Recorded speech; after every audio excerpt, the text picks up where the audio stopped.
sitting here for the second time with Jim Newman. You just came from? Vienna. Vienna. That's the place where you stay? Yeah, well, I have been, yeah. I've moved to the States recently. Oh. Yeah. No more Vienna for you? No. I'm thinking about that song by Ultravox. Vienna. No, I know it by Billy Joel. Oh? Vienna Waits for You. Ah, of course. So why the States now? A bigger audience? No, Laura. Oh, the love of your life. Yeah. Yeah, she's from there. Yeah, she is. Okay. Yeah. And does it change anything specifically moving to another country, or is it all the same for you? Oh, no, people are different. Yeah? Yeah. And I'm American, so there's something very American about me. And so I appreciate being in the States. What's that typical American about you? Directness? Well, well, maybe.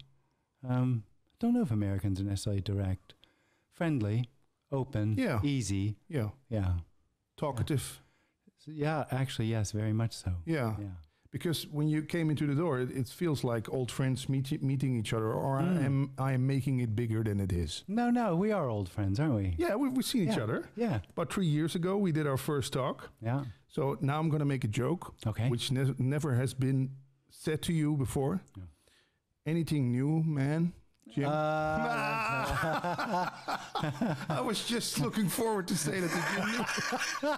Anything new, man? Just to set the tone. Yeah, great. Yeah, but anything new since 3 years we saw each other? Oh, this. This about moving? This is new. What is new? This. Yeah. This moment? Yeah, well, moment, but this is new.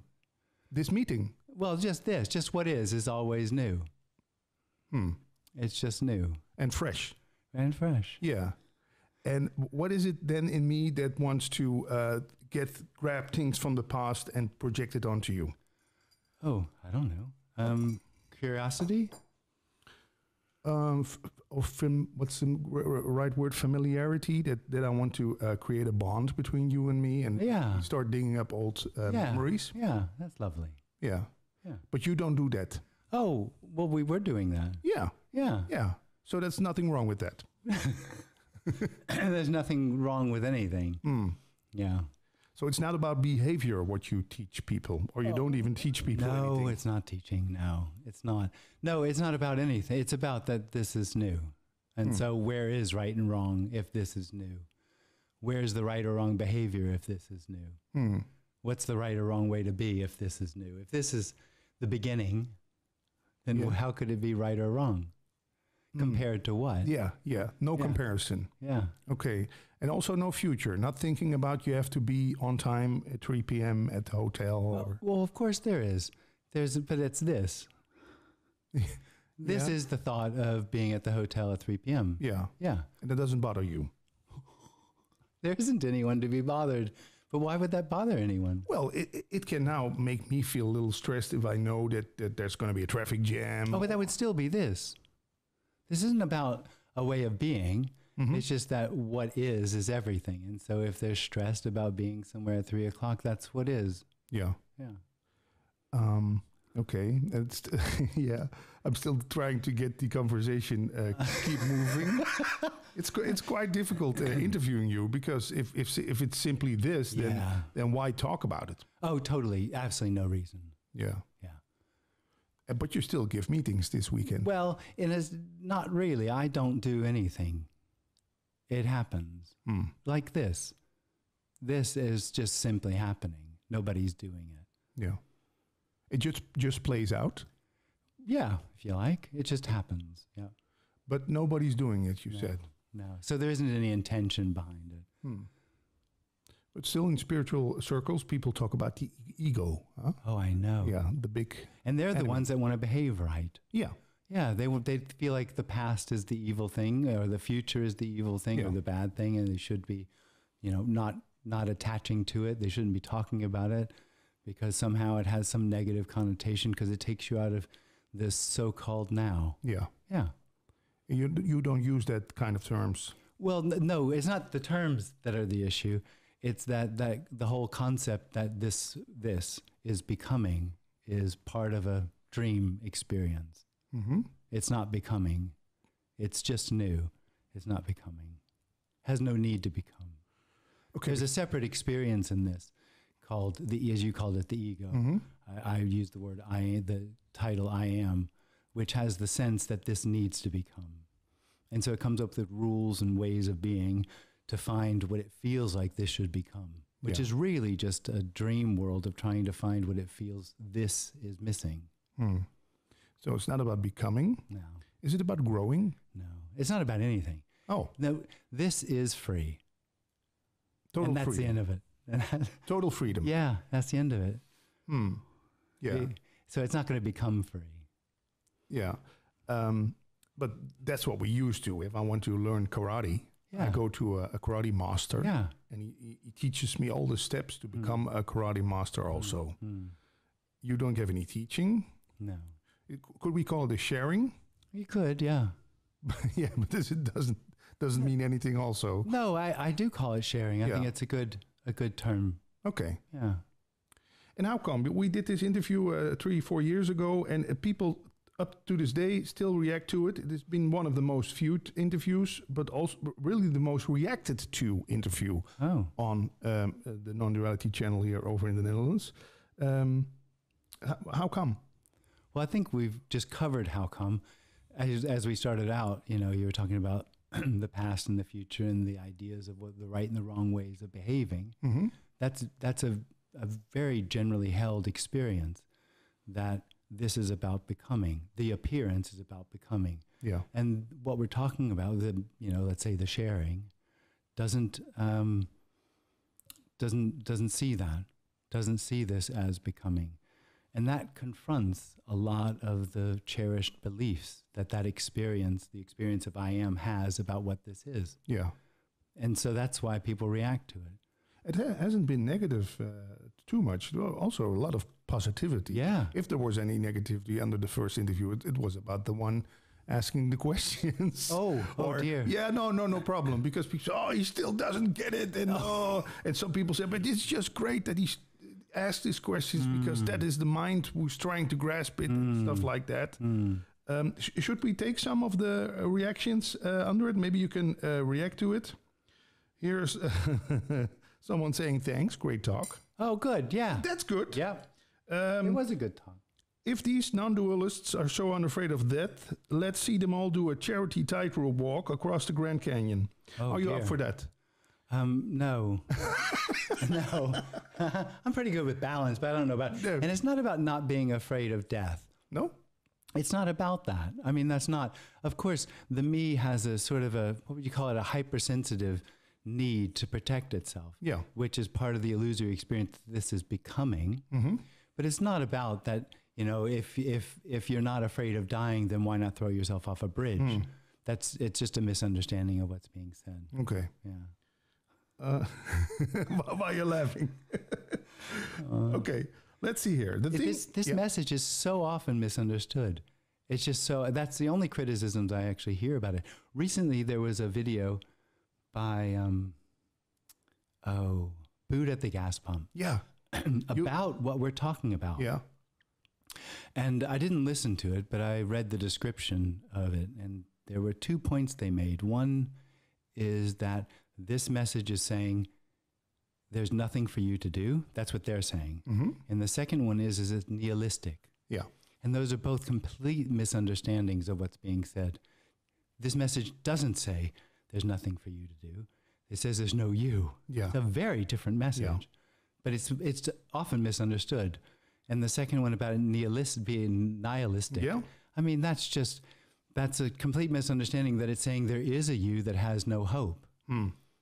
So for you, it would sound nihilistic. But that's misunderstanding because the message is there isn't one. Yeah. So why talk about a you who thinks it's nihilistic? It's in the same way that the reactions, because that experience of separation is so intrinsic to people's, to knowing I am, that there's no way, it just almost inevitably is misunderstood what being said because the idea that there's no you is just unacceptable. It's just basically unacceptable. Yeah. For who? For the I am. Yeah. Yeah. Because of Maya or this great trick that is there a dream force that wants us to think that we're separate? No. It's just an An illusory experience that arises out of a tension in the body. Tension. So not attention, but tension. Tension. Stress. Stress, yeah. Well, stress, it's a tension, it's a contraction in the body. It's a physical sensation out of which the I am arises. And that has the experience of being real and being a part of a process. Yeah. But nothing wrong with that. There's not, well, again, we're back to where we started. This is new, so there's no, how could anything, if this is new, so this is original. Yeah. This has never been before. Yeah. How could there be a right or wrong in it? Yeah, I can feel where you're pointing at. We're used to making a story about things and meetings and teachings and whatever. But that's new. Also new. Oh, of course. Yeah. Okay. Yeah. Do you like going through the comments, or do you think, I'm happy to do whatever you like. Yeah. Just to give all those people also some credits who took the time. Yeah. 284 reactions under our first interviews. We're not going to do them all, so. Just to reassure you. The thing about Neo-Advaita versus traditional Advaita is that not everyone easily gets direct clarity or can take the direct path. So for some, it may be better to practice the way outlined in the Upanishads and traditional teachings in order to gain clarity. Do you agree with Alex, who said this 2 years ago in the story? No. Oh. No, well, so anything that the me thinks or that separate experience thinks or feels is happening is part of its dream experience, that something's really happening. And so everything it does is a part of that dream experience. So there's nothing right or wrong with it, but that dream experience is not separate from what is. So it can't lead to what is. Okay. So the idea that there's a path to get to what is, which is what Alex was saying, is just part of that separate illusory experience. So no action reaction. No. It seems like I ask a question and you give a reaction. Yeah. And that's what is. Yeah. Yeah. Let's see what the comment that gets the most thumbs up. Gym must be fun at parties. There is no party. Someone says. Yeah, again, another misunderstanding. Yeah. A lot of people like the interview. Doesn't this, you can say it's fresh and new, but doesn't it bore you always telling the same thing over and over and over? It's never been said before. It's truly fresh and new. People ask the same thing about the questions. Yeah. You always get the same question. Yeah. Isn't that boring? I've never had the same question. Because you forgot it? No? Yeah. I'm just imagining. No, because it's always new. Yeah. It truly is. Yeah. The question comes from someplace in that energy. It's an energy. A question is always sort of an energy, and that energy is always new. Yeah. Yeah. Because of the one who asks it. No, because it's just new.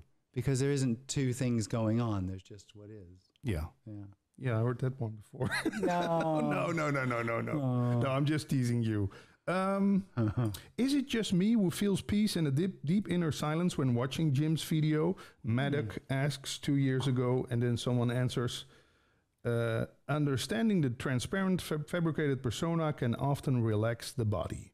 Oh. Is that what is going on when we're listening to you? Sometimes understanding happens and it can be relaxing, but what's being shared isn't about understanding. That's still limited. Understanding this, yeah. What is it then, what is being shared? This. Yeah. We cannot give it any other names. Is it love? What is? Oh, you can call it unconditional love. You can call it freedom. But it's not a freedom for anyone. You'd have to say it's unrecognizable freedom, which of course doesn't really make sense. Yeah. It's just that it's not reflected. It's immediate. Not reflected, it's immediate. Yeah. And that immediacy is free. And does it last? Well, of course it doesn't last because there isn't any real time. But it is what is. So it doesn't last. That's the whole thing. Yeah. Yeah, but I can imagine if I come to you to see you we're going to give 3 talks in Amsterdam. Yeah. I'm going to see them all. I'm going to record them on a tape. I'm going to listen to it all day. Then it makes it lasting for me. Yeah, well, the idea would be that it would be lasting. Yeah. But it isn't about you getting something. It really is that there isn't a you. And there's no need in that sense. Seeking comes from an experience that something needs to happen, that this isn't new and complete as it is. Something needs to happen for this to be free. And so that energy then listens to a video 50 times because it's looking for something in it. Yeah. That seeking energy always misses what is by looking for something. It always makes what is something. So you don't recommend anything? Reading books, going to satsang, listening to your tapes, watching these interviews? No? Well, it's irrelevant. But it feels good. Oh, well, then why not? Yeah. Yeah. Some people listen to music. I listen to satsangs. Yeah, great. Or am I fooling myself then? No, because there's no me. But oh, no. That dream world lives in a world where it's in a part of a process. And that process, it hopes, is going to lead to what it's looking for. Yeah. Yeah. And so it's not, you fooling yourself isn't the right way. I think it's a little judgmental. But the experience of doing something to find what is, of course, can never lead to it because it is that already. Yeah. Yeah. And what happens more at meetings? I heard there's a lot of laughter. Yeah. Yeah. How come? Because you're such a funny man? Or yeah, well, that as well. That helps. Yeah, that helps. But I think there's a release, like, I don't know who said it, that there's a relaxation of the body, yeah, that comes into it. And that, allows an easiness. And there is a real humor, when it becomes obvious that seeking what is funny. The inability for the me to do anything about that can be sometimes really humorous. I don't know if the trap's the right word, but the situation the me finds itself in and looking for something that can't be found. It can be funny. Cosmic joke. Yeah, exactly. I've been in the audience with Tony Parsons about 10 years ago, and some people walked away angry. Oh. Yeah, they couldn't stand hearing this. Yeah. I can imagine maybe that happens with you also. It does. Yeah? Yeah. Do people get their money back? Of course not. Yeah, why would you? Yeah, totally. Yeah, they get angry. Yeah. You didn't send them away. No, I didn't offer anything. No. It was already on. It got a big sign at the front, nothing on offer. Yeah. Just kidding. I don't. Yeah. You don't get anything. But that's the same when I go to a concert. I just go for the experience. I don't. Well, what we were talking about here is confrontational to what we said before, the experience that something needs to happen. Yeah. And nothing is going to happen. Nothing is ever really going to happen. There's nothing that ever really happens. So you call it this is no thing happening, or? Yeah, nothing happening. Yeah. Yeah. Paradox. Not really. No, nothing happening. How can nothing be happening? It's not a paradox. It's what would you say? It's not, to the understanding it would be a paradox. Mm-hmm. Yeah. Yeah. But this isn't about understanding. What is it about then again? This being unconditional, new, unconditionally new. Yeah. That's what this is about. Always and ever. Well, there isn't actually an always and never. Okay. It's just this. Yeah. Okay. Here we have what someone said, listening to Jim gives me a picture of a roller coaster on an endless ride. It's such bliss. I'm loving it. It also reminds me of Rosemary's Baby when she says, this is not a dream. This is really happening. Yeah. Yeah. Oh, but that's so funny because I think that's true for a lot of people. A lot of people, there's a sort of a hearing of what's being said, a hearing the sharing, and there is a real openness and a relaxation that happens. And at the same time, there's still that separate experience going on to which this is uncomfortable. They get angry. People get angry at it or feel uncomfortable. It can be disconcerting. And so both those things go on at the same time, I think, for a lot of people. Yeah. Can we put the microphone a little more in front of your mouth? Oh, am I not? Yeah, you're doing it. You're not doing anything, but I'm slouching. It seems like you're. Yeah. Jim cracking up in the middle of the interview when Patrick mentions applied non-duality. Did I mention applied non-duality? I don't know. Is there anything? Is there such? No, I know the answer, but non-duality. What about that term? People use it a lot. Yeah. Do you use it? Yeah. I do. Okay. Yeah. And what does it mean for you? Not to. Not to. Yeah. Okay. No separation. Yeah. Well, Advaita, we all know the terms. Is it helpful? Because it can become non-dualism. You have a lot of non-dualists over here in the Netherlands. And then you start applying non-duality or something. Isn't that a trap? Non-duality isn't an object. Not to isn't an object. So it's not a thing. It's not a philosophy. It's not something to be understood. Yeah. So you can't make an ism out of it. No. Like Buddhism. No. Well, people do. Yeah. Yeah. That separate experience is looking for something for itself, and so it makes something out of everything. It can't do anything else other than that. And you don't get angry about that? No. You could. You don't send people away who start asking you all those philosophical questions like, is there free will? Or what about Albert Einstein who said this and that? And they start comparing your message to the message of others? No, that's fine. Yeah? Yeah. Okay. And what kind of questions you love most? Oh, don't know. It's not really any particular question. There's a certain openness sometimes that has, I don't know, that's juicy. Juicy? Yeah. There's a certain openness that's rather juicy, and that sort of exchange is very sweet sometimes. And how many people come and visit you mostly? It depends on where I am. I think there'll be about 40, 30 people tonight. Yeah? And in Budapest, there were 20. Flying all over the world or only Europe? Also, are people open to this in Japan and China? I've never been. I've never been there. No. There's a couple of Japanese and maybe some Chinese that join the Zoom meetings. Yeah. Have you ever been brought into justice? Have you ever got the police and said, well, what this guy is talking about, come on? Because it threatens a lot of beliefs. I know. Yeah. I know. Well, I think the interview, the one I just mentioned at the beginning, I think that's sort of the effort of it. There's a lot of comments about how people are afraid for other people. I love that. How people are afraid for other people, how other people are going to react to this. Yeah.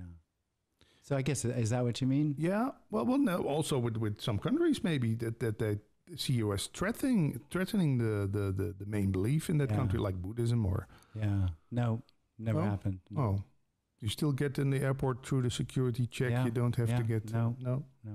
Okay. Ever get recognized when you walk into a store? It's happened. Yeah. And that's Jim New. And people want to take a selfie with. Yeah. Isn't that great? Oh, well, I don't know about that. That would be taking a selfie with someone who talks there's no self. Yeah, totally. I know. Yeah. Well, I'm not making it ridiculous, but I'm just thinking, people, I heard from, you don't call yourself a guru, I guess. No. But there's some people who call themselves gurus, and there's also people who don't call themselves gurus, but other people call them gurus. And they want to, let's say this coffee cup you drank out of, that I would never put it in the dishwasher because this is a cup Jim Newman drank of. You start looking very serious when I say this. Oh, yeah. Well, I don't want to make light of the, what's being shared. And people misunderstand what's being shared a lot. It's just a part of it. And I understand that it's, well, as I said before, it's an unacceptable message. And in as much, people will try to understand what's being shared. And that has to be, in some level, a misunderstanding. So, they'll project it onto the speaker or onto anything else because it's not, because there's no other way around it. But it's not about the messenger. It's about the message, I guess. Well, then that's the difficulty because the message is nothing. So it's not about anything. That's all the message is that all of this is nothing. It's all about nothing. Yeah. It's already free. And nothing has to be said or written about it. Or? No. Still we're doing it? And nothing really is said or written. I think most of the communication is a response. From you? Well, from wherever it comes from. But this isn't something that can be, forced or given. It's not a teaching. It's got nothing in it, no knowledge, nothing to impart. in that sense. So there's no drive to share or to tell anyone anything. It's just generally, it's just a response to a question, is basically what it is. Now, I could ask, why do you get up in the morning? And then you will say, no, there's no you getting up in the morning. That's right. Yeah. Yeah. Oh, it doesn't make it easy for someone to interview you. No, I've heard. I'm doing a desperate attempt again. I still love it. But you ever talk to Tony Parsons? Yeah. Are you friends? Yeah. How is he? Good. Because he's 80 plus now or something. Yeah. Yeah, going on to 90 now. Yeah. Oh, wow. I know. Does he still give meetings? He does. Yeah? Yeah. Great. So this weekend he'll be on Zoom. Oh. I don't know how quickly this comes out, but people should join. Yeah? Yeah. Why should they join? Oh, I think he's awesome. Yeah? Yeah. He's uncompromising, people tell me. Yeah. Well, the message, I mean, it's not that any particular person's uncompromising, but this being new, where would there be a compromise? What could you compromise with? If this is what's longed for, what would you tell somebody how to get to this if there isn't anything but this? So there's no compromise because there's nothing to compromise with. Yeah. And have you guys been together on stage sometimes? On stage? Yeah. Yeah, well, let's call it like that. Or done a talk or... No. No. No. And would that work? Well, maybe. Wouldn't see the point, but... And you don't ask people to come and sit in a chair with you and you're going to stare them in the eyes? Well, there's nothing from here to give to anyone. So there isn't any reason to stare at anyone in the eyes. Okay. So it's not about a transmission? No. No.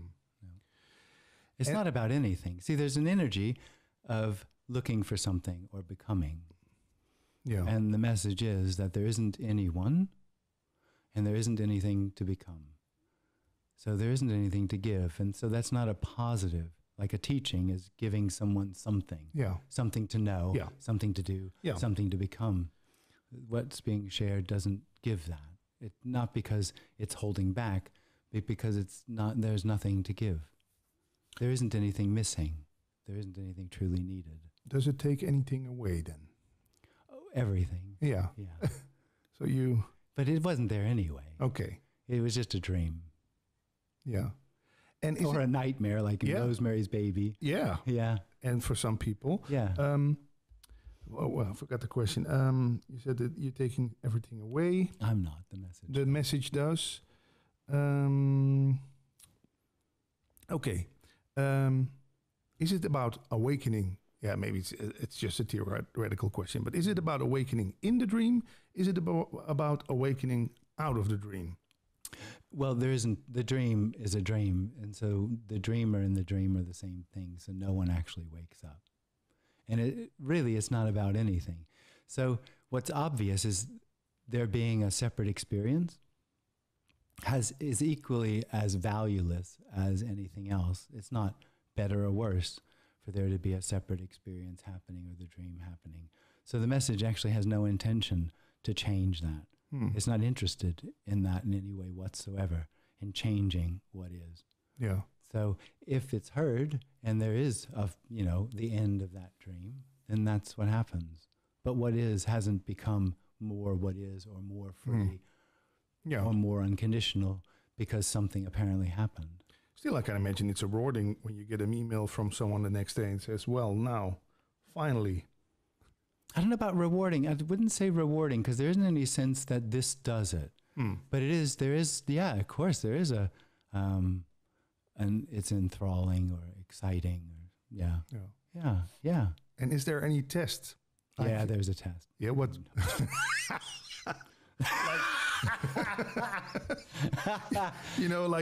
During Corona time, we had this, you could put a little this in it and enlightened. That's right. Yeah, that would be great. Would it?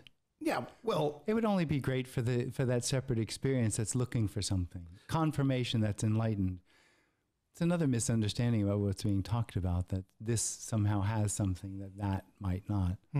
That's just not the case. You're just as ordinary as anybody. Yeah. Yeah. Well, yeah. No? There's just ordinariness. Yeah. Ordinariness. Yeah. But it would be great if there's like a. But how do you know it then? How do you know? But that's the whole point. That's what the separate experience wants. It wants something. It wants to know. It wants to experience. Mm-hmm. That's all it has. It thinks that that's the value of everything. Yeah. What it knows or what it can experience. That's why this message is so threatening, because it undermines that conviction that it's about knowing or experience, or that the solution to seeking is in knowing or experiencing. Mm. So this doesn't know what this is. Mm. This hasn't come to a conclusion about what this is. Yeah. The need for a conclusion or a need to know is no longer happening. No certificate on the wall. Proclamation by Tony Parsons, Jim Newman is now enlightened. With a signature. I'll have to ask. You could ask. You can sell those. Yeah. But yeah. Okay. Let's see. There are some people under the first interview we did. We talk about the deep personality disorder. Oh. You've heard some of that, I guess. Mm. People saying, well, this is just depersonalization. Jim should get proper medication. Yeah. Oh. It doesn't hurt you at all. I guess. No. Yeah. You know, no need to react to that. No, just laughter. What would you say? I don't know. I mean, well, there are people who are in these nut houses. I would call them. Sorry for the blunt phrase, but who forget about this body and who have similar experiences like that or something. Oh. We're going bananas. Okay. I don't know anything about that. No. And there are some teachers, again, you're not a teacher, but who warn, like, don't. This message is okay. Let me ask this question: is this message for everyone? Then I can imagine if you're very stressed, if you're in a burnout, you're depressed. Should you hear this message? Then could it flip the coin to the wrong side? It doesn't seem to happen. No. Misunderstanding the message seems to happen. Yeah. Because if it is heard by there's no wrong one, but if it's heard by the wrong one, maybe someone would say, well, what's the point of it all then? Let's take that gun, poof. Yeah, if they misunderstand. Yeah. Isn't that a little dangerous for you if you think, ooh, well, I'm not going to talk to, because people can ring you up. That's what someone said under the interview. I just rang Jim up last night and now it's perfectly clear. Yeah. Well, there you go. Yeah, I believe. Yeah. But you're not worried about that it gets hurt by the wrong people? No. Okay. Let's see. People misunderstand all sorts of things. Yeah. Like? Well, teachings. Yeah. My only question is, says Bentley James 2 days ago, so it's very fresh and new. My only question is, if the me is no longer there, then how would whatever is there know anything is happening? Totally. He's got totally the point. Oh, let's give him a like. Bentley James, you've got it. Yeah. If the me is no longer there, then how would whatever is there know anything is happening? Absolutely. Yeah. But still it seems to happen. But no one knows. Hence, nothing's happening.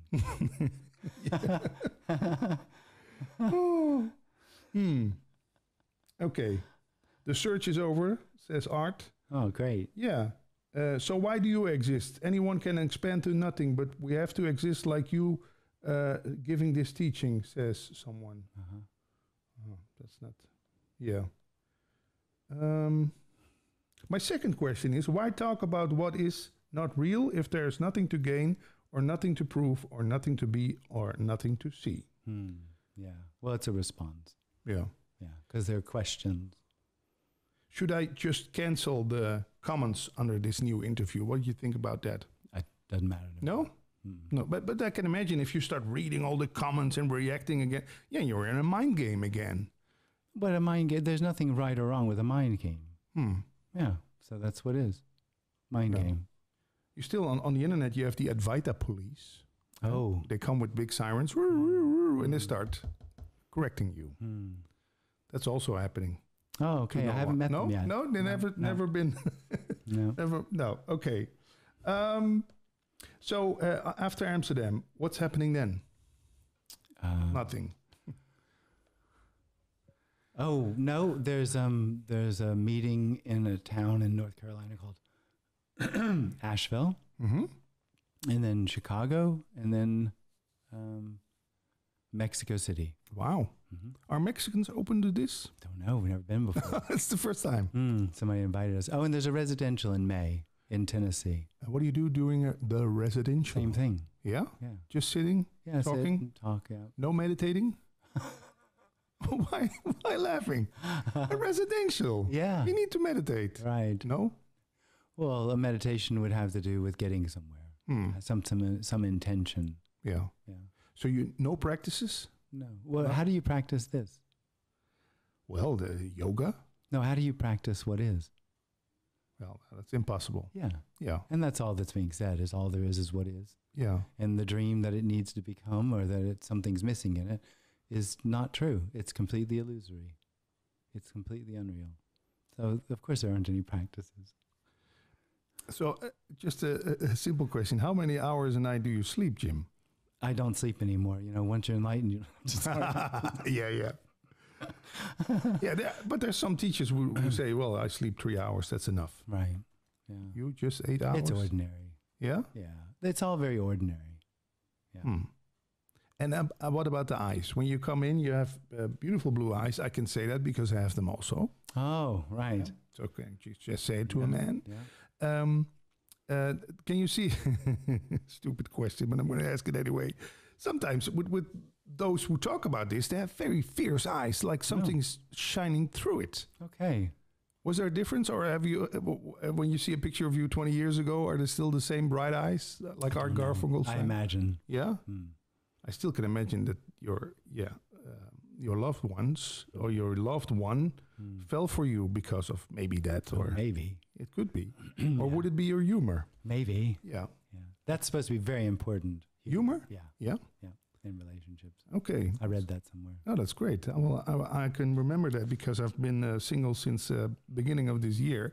But still, for me, it feels like if I'm complete in myself, why bother looking for another girlfriend? Any response to that? Oh, okay. So that's the way it is there. Yeah, sure. But, I used to think that something outside of me would complete me, like a girlfriend, like that beautiful new car, the new iPhone. But for me, it's like all, falling away. I'm thinking, well, why should I? Why should I buy that new fancy watch? Or could that be a mind trap that I'm in? Or the separate experience is always looking for something. Yeah. It can't help that. And it doesn't have any real choice except to look for a better experience or some sort of knowledge. Yeah. And so that's what it does.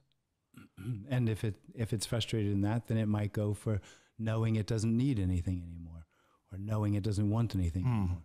But it's always in the same circle of knowing and getting. Yeah. But didn't those kind of things fall away for you, like status? Oh, completely. Yeah. Oh, I don't know. No? Status. Yeah. I mean, status. Well, the whole structure of needing to know, of the idea or experience of becoming, just dissolved.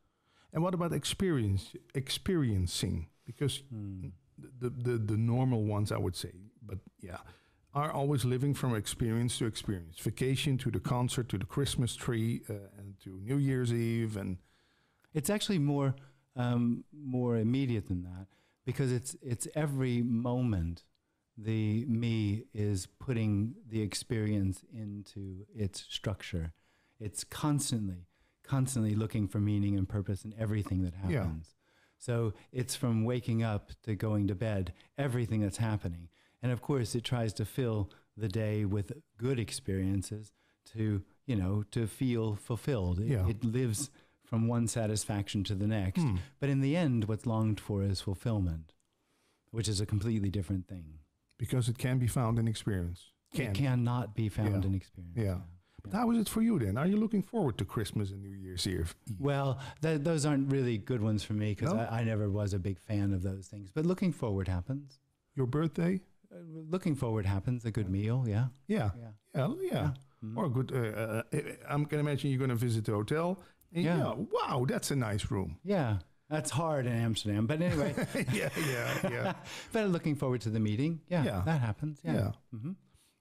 And does it sometimes then become a disappointment? Oh, maybe. I mean, I don't know. Yeah. Anything can happen. So you're not going around like, some of my friends who are into non-duality, they go like, oh, well, then there's that, what's happening. And then there's disappointment. And then there's then there's walking in the rain without an umbrella. And I think, oh, come on. Get angry sometime that someone parked your car double or whatever. Right. Oh, yeah, anger can arise. Of course. I can imagine if someone brings you here with a cab and they charge you the double amount that you're normally used to. You're not going to go like, well, then there's this happening. There's a cab driver. But I think the misunderstanding is that's just that's applied non-duality. Yeah. Because anger is also what's happening. Yeah. But you still get often angry often? There isn't anyone here, right? Yeah. But anything seems to be able to arise. Anything arises. Yeah. Tears? Yeah, anything. Yeah. So, but and also not in like overdrive mode that you hear sometimes from people who say, well, I get emotional very sooner because there's no me here in between who's judging it or something like that. Oh, that is actually part of it, that there's less of a filter of things. Yeah. The me, that separate experience, is trying to control everything. And so it tries to modulate feelings and thoughts. And that just doesn't happen. There's just feelings and thoughts. And is this why people connect so soon with you? I don't know. Yeah, I feel a connection when I meet you. So, yeah. And that can also be maybe misunderstood and misexplained. Let's say that I'm a woman and I meet you and I feel that connection and think, oh, this is love. Do you have a lot of stalkers? Not that I know. No. Yeah, but okay. I can imagine that people, they get touched by this, and I once heard a teacher here in Holland say, "Don't confuse the mailman for the love letter which he's bringing." Oh, sweet. Yeah, that doesn't happen often. I think it happens a lot. Yeah, but it just doesn't have anywhere to land. Yeah, so that happens, and I think in a way it's sort of natural that there's a misappropriation of the individual's looking for something, and if it's touched by nothing, then it looks at the messenger. Yeah. Yeah, I need a little advice from you, Jim, about this. Oh my! Yeah, this Monday there's a journalist coming over here who wants to talk to me about a guru I interviewed, and she heard rumors of that he was going around fumbling with his how do you call it? Followers, female followers. And I was thinking about it. Yeah, but that's you're talking about the person. I'm talking about the message, not about the person. How do you? What's any advice on that? How I should react to that? I don't even understand the question. Oh. Okay, I go again. There's a journalist coming here Monday who knows I interviewed all the great talkers over the world about this, and there's a particular teacher where there's rumors that he has. Oh, and she wants to talk about his sexual exploits. Yeah. Oh, right. With me, because he wants to know what I think about that, and I always thought, it's for me, it's not about the person, it's about what is being shared. So ask me questions about that. Well, I think there are I guess we call them teachers, that you abuse their power. That seems to happen sometimes. Yeah. And but why make such a fuss about it? Well, it seems inappropriate. Yeah. Because they're misusing their status. Yeah. But hasn't it been always the case with everything? Politicians, managers, people from the church. So, okay, maybe this is a good question. Isn't it about making those people kind of holy and then thinking this human things like sex and exploitation, they're past that. Could you exploit anyone anymore? Or is it about character then, or not about holy behavior? I guess. Well, we talked earlier about if I have stalkers, Yeah. and it just doesn't have anywhere to land. Okay, so it doesn't stick on you. There's just nowhere for it to land. It's got there's nothing owned here. So there's nothing owned from, the projections of others. Yeah. Whether it's the comments or anything else. So No. it's just, yeah. It's not a shield that you Of course wear not. it off. No. No. It just doesn't land anywhere. And and that's because that you know that you are no me. No. Yeah. There isn't anyone here that knows there's no me. Yeah, okay, but yeah. Yeah, of course. Otherwise, you're becoming a me who says I'm no me. That's you meet someone also here in this interview setting, someone who, well, I'm no me. And it's a belief that you are no me. It's still the same old. Yeah. Yeah. So it's not about that.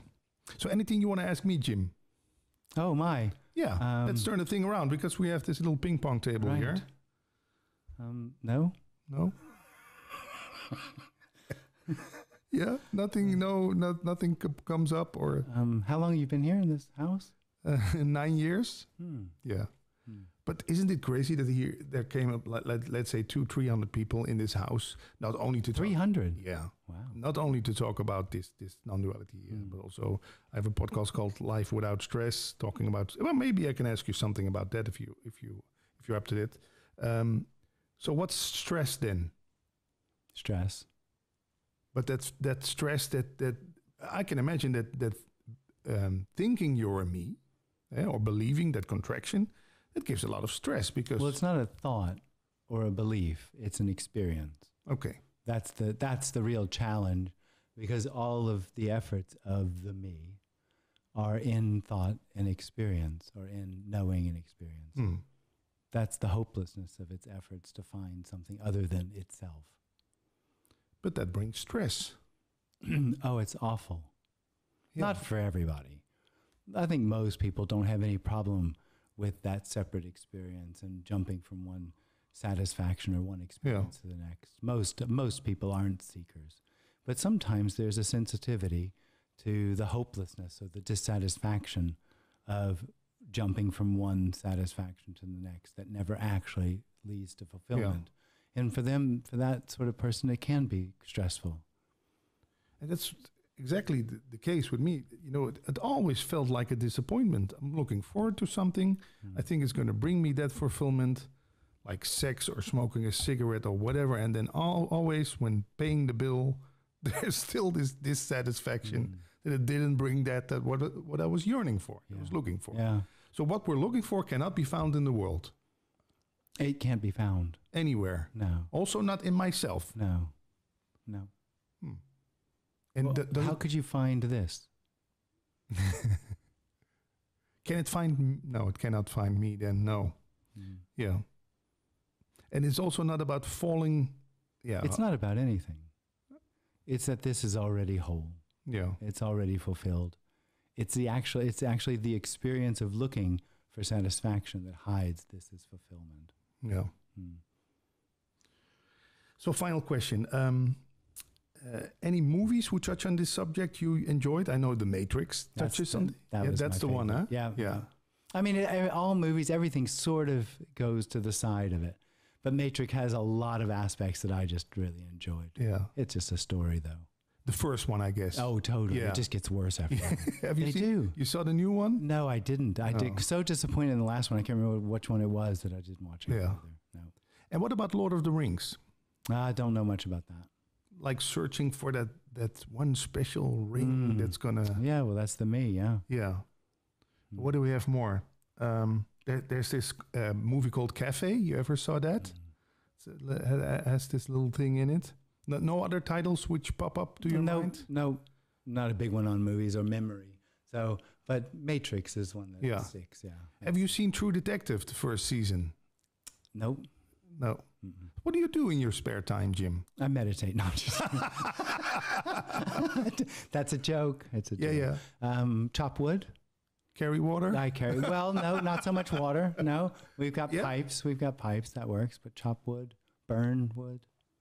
It's ordinary. It's just ordinary, really. It's just an ordinary. But I can imagine you have this guilty pleasure that you do. Guilty? Yeah, we call it in Holland guilty pleasures. Oh, I know. We do that in the States too. Guilty pleasures. Yeah. Do you line dance? I don't line dance. No. A guilty pleasure. At the moment, there don't seem to be any guilty pleasures. No, I don't feel guilty about anything. Great. But how do you fill your time? Well, time gets filled. There's no time. Yeah, I know, but still you have to do something. Do you bake pancakes all day? What about? Oh, I cook. You cook? I cook a lot. You're a good cook. I cook for her. Yeah? For the love of your life. Yeah. But no, like, yeah, I can imagine America is the country of all possibilities, and you can start anything, be anything. Okay, maybe I can ask you this, if you want to go into that. When I say, let's say 20 years ago, when you said America, everybody said, oh, I would love to be there, love to go there. And now when you say America, people look a little, that's a country that's divided. Does that have any influence on you? Day to day, you know, the birds are singing and the trees are growing and the grass is green. Yeah, that's it. Yeah. You don't follow the news and think, oh, what about... I do. Of course I watch the news. And not afraid, let's say Trump gets elected again, what's going to happen to our country? No, I can't say that doesn't really, no, not really. No? No. It's more of a show. You see it like a show, yeah.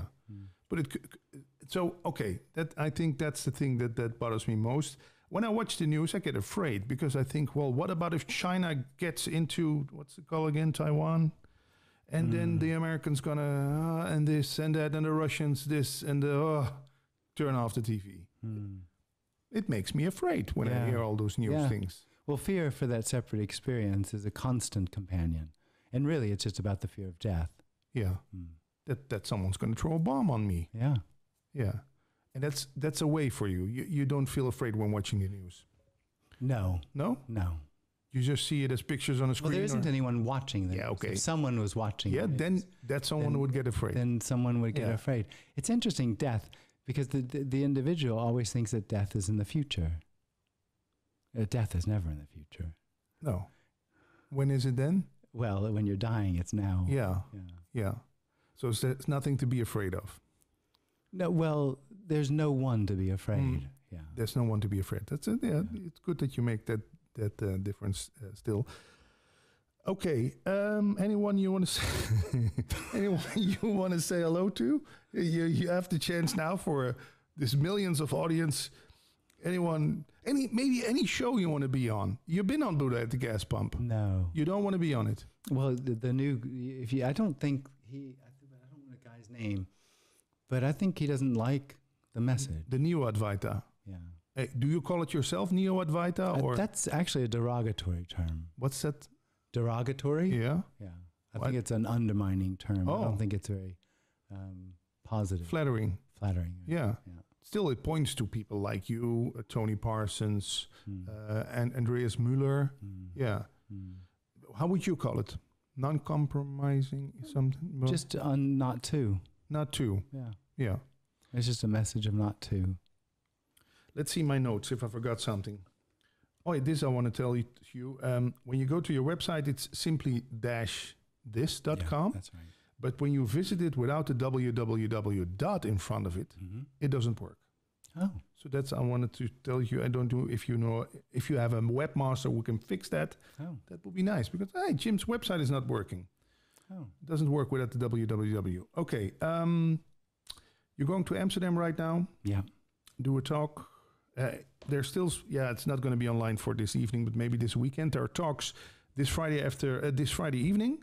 And then Saturday and Sunday in the afternoon? Yeah, exactly. From how late? 2 to 6. And it's at the Roos? Yeah, exactly. Yeah, that's near the Vondelpark. That's right. And you're staying there. Yeah. I'm going to bring you there. Great. Okay, a hand or a box? Oh, yeah. A hand or a box? Box. Oh. Yeah, we used to do this in Corona time. Yeah, okay. Thanks again. You want to add anything? No, thanks. Okay. Appreciate it. And did you enjoy it as much as the first interview? Just be honest. Yeah, it was all right. Yeah. yeah. What else to say? Okay, there's a first interview where I was a little more on fire, but yeah, that's right. Yeah. You could say, well, how come maybe then? What do you think? Well, it didn't seem like you took it as seriously this time. Oh, it was a lot more personal It wasn't so much on the message. It had a lot of story in it. Yeah. Yeah. And does that bother you? No. Well, I think it can be a little misleading to sort of mix it all up like that. With personal things. Yeah. Yeah. Yeah. And the first time I was just only talking about non-duality. Okay, then be sure to check out the first interview. It's called Simply This, and we recorded it 3 years ago. I'm going to hit the stop button now. Okay. Okay. You want some more coffee? I'd have a glass of water. Okay. Well, maybe I'm a little in the radio vibe, in the radio where and there's one reason why I do this, because I noticed when only talking about the subject, people people were not used to hear this. They switch off. Yeah. When Good. Yeah. That's why I maybe put some more personal stuff in it, because I think maybe people can relate to those. You personal can't relate things. to the message. You can't. No. But to personal stuff, you can. Yeah, exactly. Yeah. So it's misleading. Yeah. So it takes away the direct. It doesn't necessarily take away. It's just not as direct. I think it's misleading because the message isn't relatable. Yeah. And it's not about understanding it or making it personal. Yeah. It actually has nothing to do with the individual at all. Yeah. It doesn't even recognize one. Yeah. So it's all like not garbage, but what's the noise that gets... Noise. Yeah, so it's all noise. Well, maybe I'm going to edit all the personal stuff out. And have 2 minutes of Jim saying this is it. Saying, yeah, we can get quotes. Well, I think when you listen to this, do you ever listen back to interviews or watch back? Not so much, no. I can assure you that there's still enough of the message. Great. Slurping through. Yeah. Yeah. Oh. She says no? Oh, I think she's saying time. Time, yeah. It's still on. Yeah, we still have to go to Amsterdam to get you into the hotel. Yeah. Oh, right. Oh, yeah. Okay. Oh, you thought I stopped already? No, I think she was asking. Okay, we're going to stop. Okay, we're going to stop right now. Okay. There's nothing to stop. Okay.